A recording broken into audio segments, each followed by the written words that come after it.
Hello everyone. Today we are going to divide integers and rational numbers. So we're continuing this stretch that we've been on with integers and rational numbers. We've been adding, subtracting, multiplying, and today we are dividing. So let's go ahead and get started. So we're going to talk about a couple rules here. Rule number 1. The quotient. And anytime we use the word quotient, we're talking about division. So the quotient of two numbers having the same sign is positive. Alright, so if you're dividing two numbers, and if they have the same sign, it doesn't matter if they're both positive or they're both negative, you end up with a positive answer. Let's talk about rule number 2. The quotient of two numbers having different signs is negative.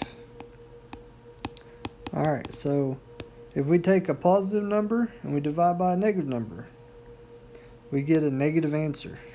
Or if we take a negative number and divide by a positive number, we get a negative answer. So if they're the same sign, they're always positive. If they're different signs, it's always negative. Pretty easy to remember, right? Alright, so let's take a look at some examples. Let's look at example 1. And we'll do a part 8 here. Let's do 12 divided by negative 3. Now, we know that 12 divided by 3 is 4. But if we look, this is a positive 12 and a negative 3. So they have different signs, right? Right. So then we know that if they're different signs, it's negative for the answer. So it would be a negative 4. All right. Let's look at another one. Let's look at negative 77 over negative 7. All right. So we know that 77 divided by 7 is 11. Let's go ahead and write 11. Now, do they have the same sign or different signs? They have the same sign, right? They're both negative. So that means this is going to be a positive 11 for the answer. Good job. All right, let's look at another example here. And let's have a little bit more complicated problem here. 1 times 7 plus negative 40. All of this over negative 3 plus 12. All right, let's simplify this one step at a time. So we know 1 times any number is still that number. It's like looking in the mirror, right? All right. So this still is 7, and then this is a minus 40, so we can do 7 minus 40 since it's plus minus 40 over, that should not have done that. Okay, so, alrighty. Okay, let's scratch through this. Let's say 7 minus 40. And I don't know what's going on here. Alright, let's try again. 7 minus 40. Oh my goodness. Why? 7 minus 40. Okay. Something's not agreeing here, so let's move down a line. 7 minus 40. Alright, and then minus 3 plus 12. Alright, so 7 minus 40 is minus 33. And then minus 3 plus 12 is positive 9. So these are opposite signs. Whoa, what is going on there? Positive 9. Alright, so this is minus, let's simplify this. We know that 3 goes into 9 and 3 goes into 33. So 3 into 33 is minus 11. And then 3 into 9 is 3. So let's turn this into a mixed fraction. So 3 and 2/3. Alright, 3 times 3 is 9. You got 2 left over. So the answer is minus 3 and 2/3. Alright, let's look at another example. Alright, so let's say we have minus 245.66 divided by 14.2. And this is approximately equal to minus 17.3 if you use your calculator. Alright, so let's call that part A. Let's do a part B to this. Let's do some fractions. We got 1 over 3 divided by a minus 7 over 12. Okay.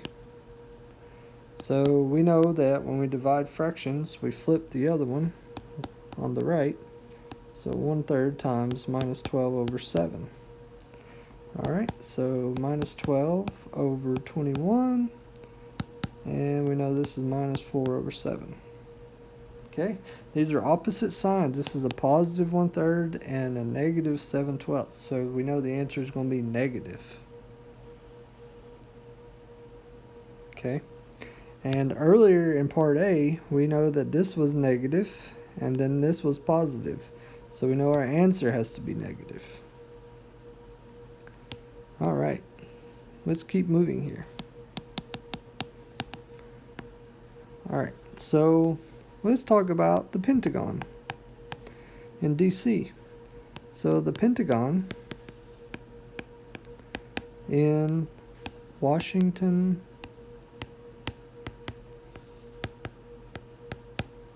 D.C. has a perimeter. And anybody remember what the perimeter is? That's the distance around the outside. Okay, of 4,608 feet. Woo! So we want to find the length of each outside wall. So how many sides does a pentagon have? Let's draw one.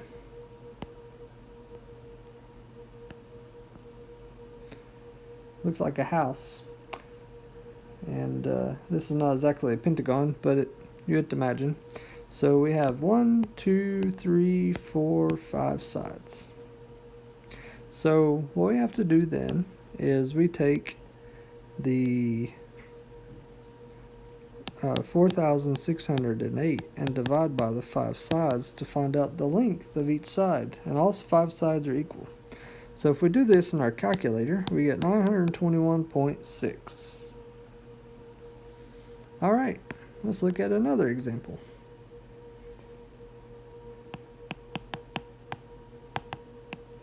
Alright, example 5. We want to simplify. We love simplifying.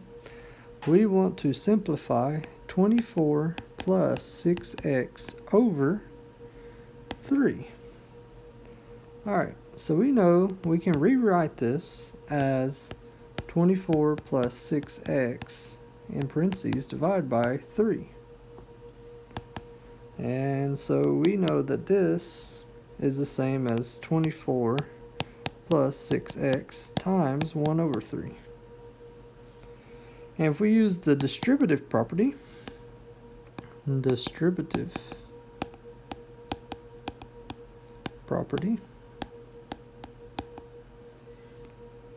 we can multiply this 1/3 times each term. So times here and times here. So we got 24 times 1/3 plus, because we have the plus symbol here, 6x times 1/3. Right? And then 24 divided by 3 is 8, and 6 divided by 3 is 2. So the answer is 8 plus 2x. All right. And if you ever think I'm moving way too fast, you can always pause the video and go back and replay. That's completely fine. I used to do the same thing. All right, so let's look at an example 6. We want to evaluate x squared plus y squared if x is equal to 0.1 and y is equal to 0.2. All right, so what we got to do is we got to take this 0.1, plug it in for x, take this 0.2, plug it in for y. All right, so then we get 0.1 squared plus 0.2 squared. And 0.1 times 0.1 is 0.01. And 0.2 times 0.2 is 0.04. If we add those together, we get 0.05. All right. Now that we've looked at some examples, let's look at some problems. Let's say that the responsible member of a small engineering group is looking at the profit/loss statement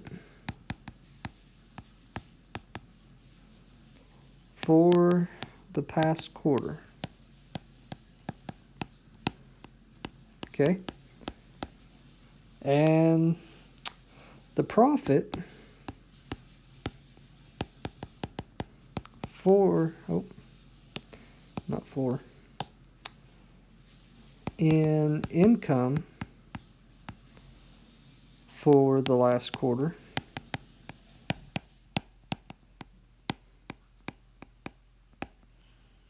was $19,733. So what are we trying to do? On average, what was the profit per month in the last quarter?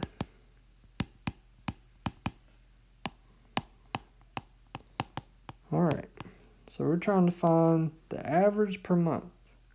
So this is also going to lead into the next review of pre-algebra that we're going to be doing next time, of averages. But what is a quarter? A quarter is a quarter of a year. And how many months are in a year? 12. So what's 12 divided by 4 for a quarter? That's 3. So it's 3 months. So we're trying to find the average for 3 months. So what we got to do is take the $19,733 and divide by 3 months. All right, and this is not exactly equal to this number, but it's approximately equal. And if we break out our calculator, we come up with $6,577.67 per month. All right, let's look at another problem. Let's say that we have a piece of round bar.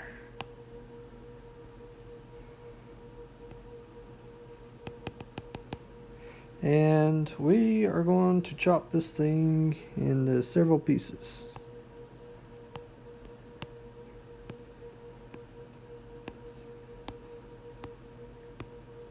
All right, and so basically, this round bar, if you measure the length of it, is 6.25 feet. Alright, and we chopped it into 1, 2, 3, 4, 5, 6, 7, 8, 9, and these are supposed to be even parts. 10 parts. Okay? So we want to know what is the length of each part if they are all equal in length. I know my drawing doesn't really show it all equal in length, but you have to imagine here. So if we take 6.25 feet and divide by 10, we get 0.625 feet. So that's the length of each section if we divide this into 10 pieces. Alright. I really appreciate y'all watching. If you like, please click the like button. And please subscribe if you haven't already. I will see you all next time.